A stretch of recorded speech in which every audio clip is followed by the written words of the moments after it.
Hello friends, कहानियाँ किसे channel में आपका स्वागत है। तो चलिए कहानी का अगला भाग शुरू करते हैं। फ्रेंड्स, पिछले भाग में हमने पढ़ा था अंजलि राहुल को अपनी चोट के निशान वाली फ़ोटो भेज देती है। फ़ोटो देखकर राहुल ने कहा, क्या अंजू, क्या ये तुम हो? क्या तुम्हें इस तरह से मारा पीटा जाता है? अंजू, फिर तुमने मुझे पहले सच क्यों नहीं बताया? क्या तुम्हें मुझ पर इतना भी विश्वास नहीं था? तुम कहो या ना कहो, पर मुझे फिक्र है तुम्हारी।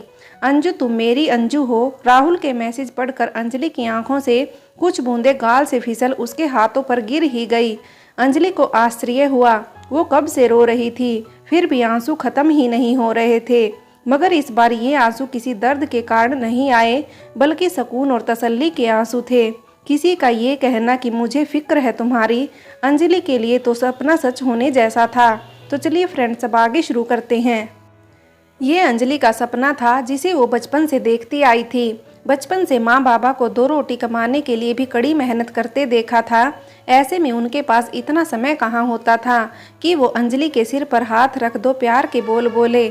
अंजलि ने हमेशा यही सोचा, यही मांगा कि कोई उसके जीवन में ऐसा आए जिसके लिए वो महत्वपूर्ण हो, जो उसे ये एहसास करवाए कि अंजलि उसके लिए कितनी खास है, जिससे लड़कर भी वो उसके कंधे पर सिर रखकर रो सके।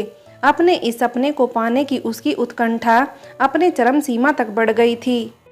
जैसे जल अधिक बढ़ जाने पर नदी किनारों को भी लांघ जाती है, वैसे ही अंजलि भी नदी की तरह अपने सपने के लिए अपनी मर्यादाओं के किनारों को लांघने को भी तैयार हो गई थी। तुम ठीक हो? बहुत देर तक जवाब न आने पर राहुल ने फिर मैसेज कर पूछा। इस बार अंजलि को अपने अंदर का दर्द कुछ कम होता महसूस हुआ।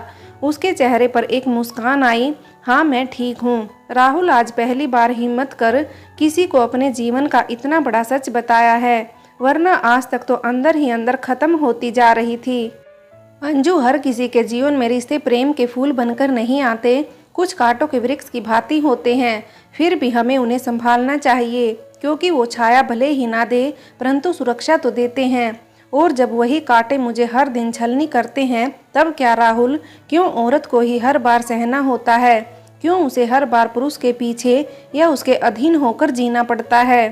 क्या उसका अपना कोई अस्तित्व नहीं, उसकी अपनी कोई इच्छाएं या सोच नहीं हो सकती? औरत केवल एक कठपुतली की तरह जीवन जीने के लिए बनी है। अंजलि को इस प्रकार राहुल का रिश्तों का समर्थन करना नागवार लगा। उसे उम्मीद थी उसका सच जानकर राहुल उसे हमदर्दी भरे शब्द कहेगा। जब हम किसी से अपना दर्द साझा करते हैं, तब हम उससे सहानुभूति की उम्मीद करते हैं, उससे हमारे दर्द को समझने की, महसूस करने की उम्मीद करने लगते हैं। अंजलि भी वही उम्मीद कर रही थी, मगर राहुल की बातों से उसकी उम्मीद टूटने लगी थी। ऐसा नहीं है अंजू, औरत तो जीवन का आधार होती है। सृष्टि ने पुरुष और स्त्री दोनों को बराबर का अधिकार दिया है। दोनों में से किसी भी एक के बिना सृष्टि का संचालन संभव ही नहीं है। जाने दो राहुल, मुझे तुम्हारी किताबी बातें नहीं सुननी। सच तो यही है, एक पुरुष के लिए उसकी पत्नी उसकी सत्ता की तरह होती है, जिस पर वो अपना पूर्ण अधिकार चाहता है। इसलिए तो हमेशा औरत पुरुष के नाम से जानी जाती है। अंजलि की बात से राहुल के चेहरे पर मुस्कान तैर गई, जिसे वो अपने सामने लगे मिस्तर में देख रहा था। अंजू, अगर ऐसा होता तो राधा कृष्ण की जगह कृष्ण राधा होता। सिया राम आज भी लोगों के जबान पर नहीं होता। यशोदा के लाल हो या कौशल्या नंदन राम, हर जगह लोग माँ का नाम पहले ही लगाते हैं। अंजू, हमारी संस्कृति ने हमेशा औरत को पुरुष के बराबर रखा है। आज भी कई लोग अपनी माँ, पत्नी और बेटी को पूरा सम्मान और अधिकार देते हैं। अगर एक पुरुष बिना घर की चिंता के बाहर जा सकता है, तो केवल इसलिए क्योंकि वो जानता है औरत माँ, बेटी, बहन या पत्नी किसी न किसी रूप में उसके घर को संभाल रही है। बस कुछ ही पुरुष ऐसे होते हैं जो औरत को कैद कर या काबू रखने में प्रसन्नता महसूस करते हैं। परंतु अगर सब पुरुष ऐसे ही होते तो क्या हमारे देश की लड़कियां बाहर जाकर काम कर पाती? तुम केवल खुद को देख रही हो, जबकि हमारे देश की औरतों ने स्पोर्ट्स, राजनीति, बाकी हर स्थान पर अपनी पहचान बनाई है। अब रही बात तुम्हारी, तो तुम दूसरों के बारे में सोचना बंद कर खुद के बारे में सोचो। तुम बाहर नहीं जा सकती तो घर में रहकर वो करो जिससे तुम्हें खुशी मिले। जिंदगी से शिकायत करने की जगह उसमें छोटी छोटी खुशियां तलाश करो। देखना, तुम्हारी जिंदगी से सारे नकारात्मक विचार ही खत्म हो जाएंगे। अंजलि ने राहुल के मैसेज को पढ़ा। उसे उसकी हर बात प्रेरणा देने वाली लगी। राहुल की बातें सुनकर अंजलि के मन के तूफान में ठहराव आ गया था। अंजू, मैं जानता हूँ तुम मुझे उस तरह से पसंद नहीं करती, फिर भी तुम चाहो तो अपनी परेशानी मुझे बता सकती हो।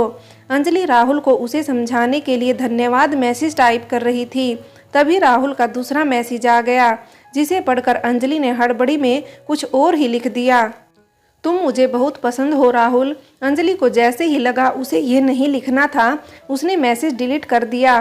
परंतु अब तक राहुल मैसेज पढ़ चुका था। क्या सच में मैं तुम्हें कितना पसंद हूँ, एक दोस्त जितना या उससे ज़्यादा, जैसे तुम मुझे पसंद हो?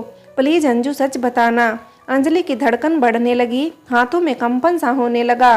वो इस समय अपने अंदर वैसी ही भावनाएं महसूस कर रही थी जैसी कोई प्रेमिका अपने प्रेमी से पहली बार प्रेम का इजहार करते समय महसूस करती है। एक दोस्त से भी कहीं ज़्यादा। राहुल मैसेज सेंड होते ही अंजलि दोनों हाथों में फ़ोन लेकर मैसेज को देखती रही। उसने जो अभी अभी किया था उसे विश्वास नहीं हो रहा था। कैसे उसने शादीशुदा होने के बाद भी किसी और से प्यार का इजहार कर दिया था। अंजलि अब राहुल के सवालों से बचना चाहती थी। जो अब तक किसी के साथ किसी से बात करने को तरसती थी, वहीं अब राहुल से बात करने से बचने के बारे में सोचने लगी। अगर कुछ देर उसे बात नहीं करूंगी तो वो भी सब भूल जाएगा। यही सोचकर अंजलि फ़ोन कमरे में रखकर बाहर चली गई। अंजलि एक के बाद एक काम किए जा रही थी, चाहे कपड़े धोना हो या बगीचे की सफाई करना, पौधों को पानी देना, परंतु लाख चाहकर भी खुद को राहुल के बारे में सोचने से नहीं रोक पा रही थी।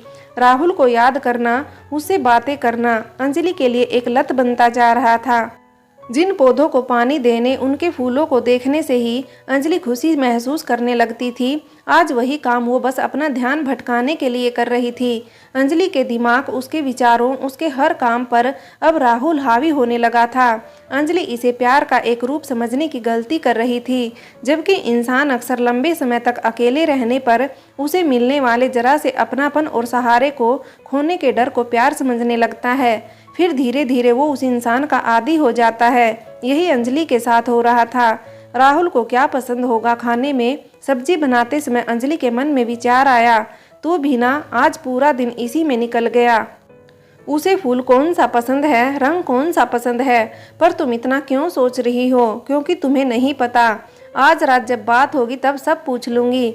अंजलि काम करते हुए खुद से ही सवाल जवाब कर रही थी। राहुल उसकी दुनिया में ना होकर भी उसकी दुनिया का अभिन्न हिस्सा बन गया था। वो भले ही उस घर में नहीं था, परंतु अंजलि के ख्यालों में हर पल रहता था। ये क्या कर दिया? खाना परोस रही अंजलि के हाथ सुधा जी की आवाज़ सुनकर रुक गए। उसने नज़र उठाकर उनकी ओर देखा, जैसे वो अपनी गलती पूछ रही हो। तुम कोई आज पहली बार खाना नहीं बना रही हो जो तुम्हें इतना भी नहीं मालूम? बैंगन का भरता समीर कभी नहीं खाता और तू उसी की पसंद भूल गई। अंजलि ने जैसे ही सुधा जी की बात सुनी, उसने फौरन समीर की प्लेट में रखे बैंगन के भरते को हटाने के लिए हाथ आगे कर दिया। रहने दो। समीर ने अंजलि का हाथ बीच में ही पकड़ लिया। उसकी पकड़ अंजलि के कलाई पर कसती जा रही थी। अंजलि अब अपने दर्द को नज़रअंदाज कर समीर की प्लेट को देख रही थी। समीर ने अंजलि का हाथ पकड़े रखा, दूसरे हाथ से उसने अंगुली से भरते को चखा। रहने दो, अच्छा बना है, समीर ने अंजलि को देखते हुए कहा। परंतु अंजलि को अब भी जैसे उसकी बात सुनाई नहीं दी थी। वो तो बस प्लेट को घूरे जा रही थी। समीर ने अंजलि के हाथ को देखा, जिसे उसने इतना कस कर पकड़ रखा था। फिर भी अंजलि को उसका एहसास तक नहीं था। तुम भी खाना खा लो, भरता ठीक बना है, समीर ने उसका हाथ छोड़कर थोड़ा जोर से कहा। अंजलि जैसे होश में आई। वो मैं कुछ और लेकर आती हूँ, अंजलि ने अटकते हुए कहा। तुमने सुनने में भी गलतियाँ करना शुरू कर दिया, समीर ने अंजलि को घूरते हुए कहा। मैंने कहा ना बैठो यहाँ। समीर ने अंजलि को हाथ पकड़ पास की कुर्सी पर बैठा दिया। माँ आप भी खाना खाइए, समीर ने बिना देखे सुधा जी से कहा। हाँ हाँ क्यों नहीं, अब तुम्हें पसंद आ गया तो अच्छा ही बना होगा, सुधा जी ने फीकी सी मुस्कान के साथ कहा। फिर अंजलि भी अपने पति की तरह खाने में तल्लीन हो गई। उनके पति, जिन्होंने इस सारे ड्रामे के दौरान एक बार भी नज़र उठाकर ऊपर नहीं देखा, उनका सारा ध्यान खाने पर ही था। अंजलि समीर को देखकर जबरदस्ती निवाले गले से उतार रही थी। उसका मन तो इसी बात से खराब हो गया था कि आज एक बार फिर उसने राहुल को सोचते रहने के कारण गलती कर दी थी। कहीं समीर नाराज न हो जाए, ये सोचकर अंजलि की जान सूखने लगी थी। खुद की खैर मांगती अंजलि धीमे कदमों के साथ कमरे में जा रही थी। वो जैसे ही कमरे में गई उसे समीर कहीं नहीं दिखा। अंजलि ने चारों ओर नजरें घुमा कर देखा। जब उसे समीर नहीं दिखा तो वो बिस्तर सही करने लगी। तभी समीर बाथरूम से बाहर आया। उसके हाथ में तौलिया था जिसे वो अपने हाथ साफ कर रहा था। उसने तौलिया पास की कुर्सी पर पटक दिया। अंजलि नजरें झुकाकर अपना काम कर रही थी मगर उसका पूरा ध्यान समीर की गतिविधियों पर ही था। अंजलि जैसे ही पलंग की दूसरी ओर जाने लगी, समीर ने उसका हाथ पकड़ बीच में रोक लिया। उसने अंजलि को खींचकर पास में टेबल के सहारे खड़ा कर दिया। उसने दोनों हाथ टेबल पर टिका दिए। अंजलि बीच में ही खड़ी उसे देख रही थी। ऐसे क्या देख रही हो? आज तो मैंने अपनी सबसे नापसंद डिश खाकर तुम्हारे लिए अपना प्यार एक बार फिर जाहिर कर दिया बीवी। अब तुम्हारी बारी। समीर के शब्द अधूरे रह गए। वो अपनी आंखों को छोटी कर अपने सीने पर लगे अंजलि के हाथों को देखने लगा था। समीर ने जैसे ही अपनी बात कहते हुए अंजलि को कमर से पकड़ अपनी ओर खींचना चाहा, वैसे ही अंजलि ने उसे रोकने के लिए अपना हाथ उसके सीने पर रख दिया था। अंजलि को भी यकीन नहीं हो रहा था कैसे उसने पहली बार समीर को रोकने का प्रयास कर लिया। वो अंदर से भले ही डर से कांप रही थी परंतु बाहर से खुद को शांत दिखाते हुए खड़ी थी। समीर उसे अब भी घूरे जा रहा था। अंजलि निश्चल सी खड़ी थी। समीर सीधा उसकी आंखों में देख रहा था। अंजलि का मन कर रहा था वो यहाँ से भाग जाए या कहीं छुप जाए, परंतु वो भी जानती थी वो समीर से बचकर इस घर में कहीं नहीं छुप सकती, इसलिए वो वहीं खड़ी थी। समीर अंजलि से थोड़ा दूर हुआ। अचानक वो हंसने लगा। अंजलि अब भी वैसे ही खड़ी होकर उसे समझने का प्रयास कर रही थी। समीर के दोनों हाथ कमर पर थे। वो ऊपर छत की ओर देखते हुए हंसे जा रहा था। फिर अचानक उसने रुककर दोनों हाथों को अपनी आंखों पर रख लिया। कुछ क्षण बाद फिर से वो अंजलि के करीब आ गया। इस बार वो अंजलि के पास टेबल के सहारे अपने बाजू लपेट कर खड़ा हो गया। उसने अंजलि की ओर गर्दन घुमा कर देखा। अंजलि अब भी नजरें नीचे किए खड़ी थी। तो तुमने मुझसे डरना छोड़कर मेरा सामना करना सीख लिया, समीर ने थोड़ी गंभीर भारी आवाज में कहा। वैसे अगर तुमने खुद से सीखा है तो कोई बात नहीं, परंतु यदि कोई और तुम्हें ये सिखा रहा है तो मुझे बिल्कुल अच्छा नहीं लगेगा। हम दोनों चाहे एक दूसरे को कितना ही परेशान करें या मेरी तरह तुम भी मुझे कभी प्यार के निशान दो, वो मुझे मंजूर होगा क्योंकि तुम्हारा पूरा हक है मुझ पर। मगर हमारे बीच कोई तीसरा आए ये मुझे बिल्कुल अच्छा नहीं लगेगा। ये बात हमेशा याद रखना बीवी। अंजलि को सोचकर ही घबराहट होने लगी थी कि अगर समीर को कभी उसके और राहुल के बारे में पता चल गया तो क्या होगा। ये ख्याल आते ही अंजलि ने थूक निगलते हुए समीर की ओर देखा। समीर ने हल्के से अंजलि का हाथ पकड़ अपने करीब खींच लिया। अंजलि के दोनों हाथ समीर के सीने पर जा लगे। वो समीर की आंखों में देख रही थी। समीर हल्के हाथों से अंजलि की गर्दन को सहला रहा था। समीर अंजलि के गर्दन पर हाथ घुमाते हुए अपना एक हाथ पीछे लेकर गया। जैसे जैसे समीर का हाथ अंजलि के बालों को छू रहा था, समीर अगले पल क्या करेगा ये सोचकर अंजलि का मन डरने लगा था। अब ये डर अंजलि की आंखों में दिखने लगा था। समीर ने हाथ बढ़ाकर अंजलि के बालों को खोल दिया। जैसे बालों के साथ अंजलि की रुकी हुई सांसें भी आजाद हो गई थी। कुछ बाल अंजलि के चेहरे पर आ गए। मेरा प्यार इतना भी बुरा नहीं है कि मेरे पास आते ही तुम्हारी आंखों में डर दिखने लगता है, समीर ने अंजलि के चेहरे से बालों को हटाते हुए कहा। अंजलि अब भी खामोशी से समीर को देख रही थी। उसके मन में राहुल से बात करने को लेकर आत्मग्लानि होने लगी थी। सो जाओ, समीर ने अंजलि के गाल को हल्के से किस करते हुए कहा। समीर जैसे ही सामने से जाने लगा, अंजलि भी बाथरूम की ओर मुड़ने लगी। तभी उसे अपना हाथ खींचते हुए महसूस हुआ। उसने धीरे से मुड़कर समीर की ओर देखा। समीर ने जाते हुए अपने बाएं हाथ की अंगुलियों से अंजलि के दाएं हाथ की अंगुलियों को हल्के से पकड़ लिया था, जिसका एहसास अंजलि को अब हुआ था।